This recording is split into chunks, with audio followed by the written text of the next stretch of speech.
Hi, in this video we're going to take a look at some microfilament based movement inside cells, and we're going to focus on the myosin family of motor proteins.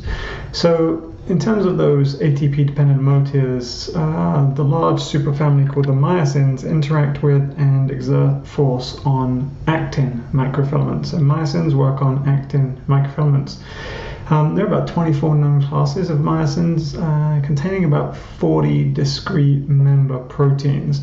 So what we're looking at here is a computer-generated phylogenetic tree that is an analysis of the relatedness of the S1 head, so that's the motor head of the known myosin motor proteins that you find in the human genome. So each myosin is a blue dot, and the length of the black lines indicates phylogenetic distance relationships.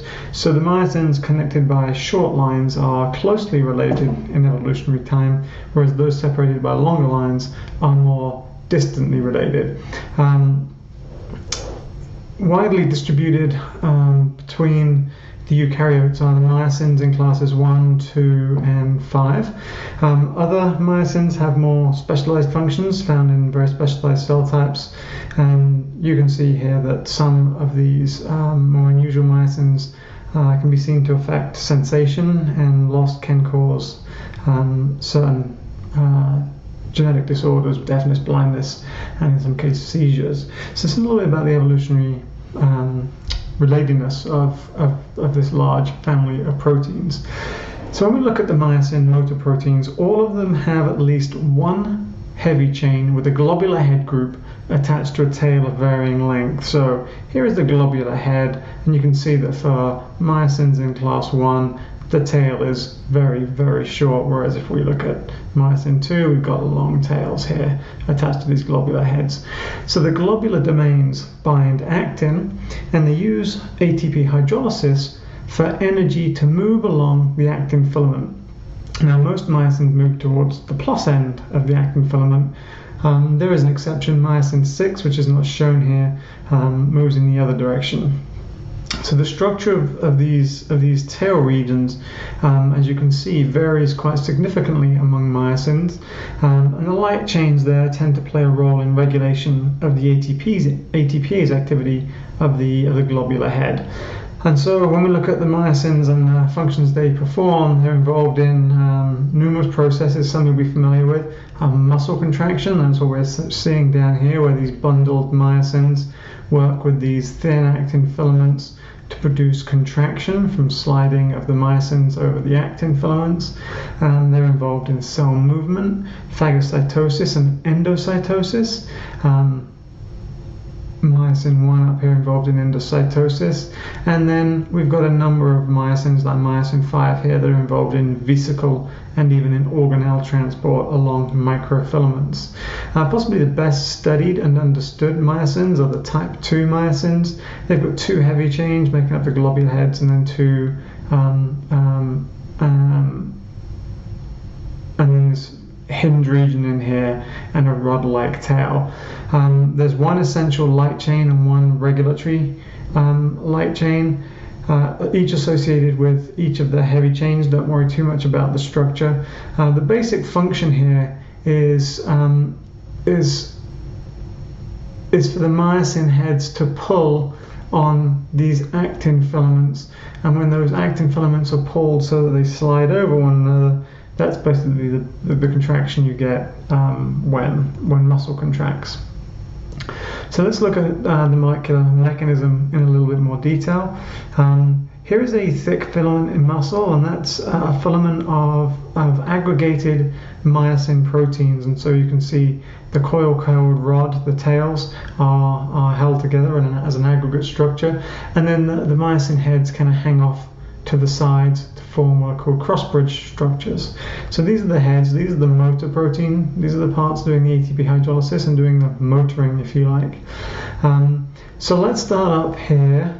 Here's our thick filament of myosin, and then here is our thin actin filament. And so that's where the thin and the thick filaments come from in muscle. Myosin aggregates are the thick filament, and actin filaments are the thin filaments. So in this state here, where there's no ATP available and there's no ATP bound, the myosin head is firmly attached to the actin filament, and it's in this kind of pulled back position. Now normally in cells this state is very short-lived, but it's actually also the state that you find that's responsible for rigor mortis.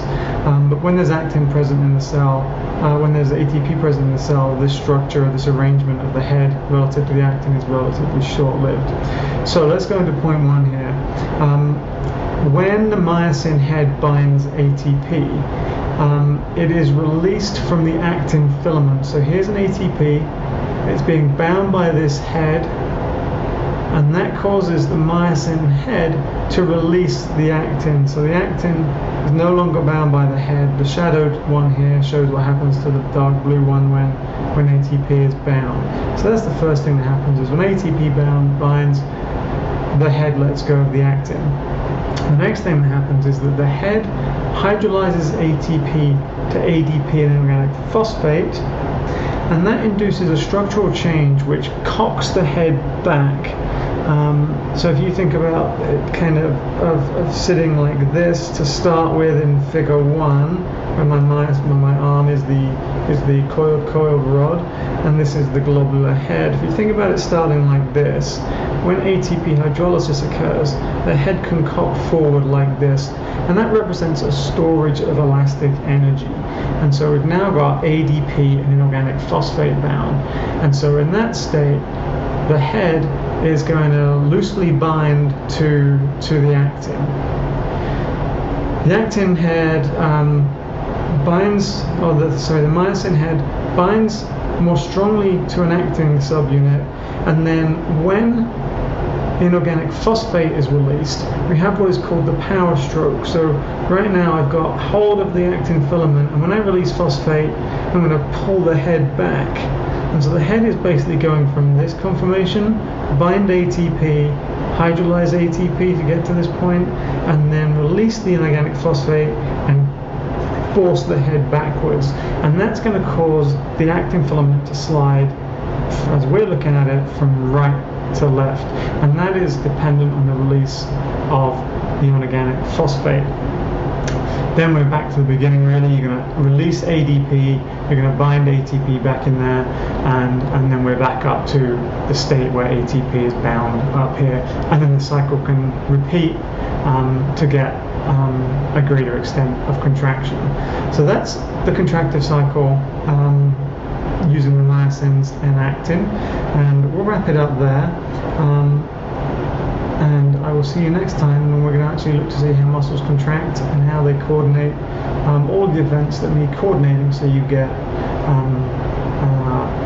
a well-coordinated muscle contraction in response to a nerve impulse. I'll be back soon.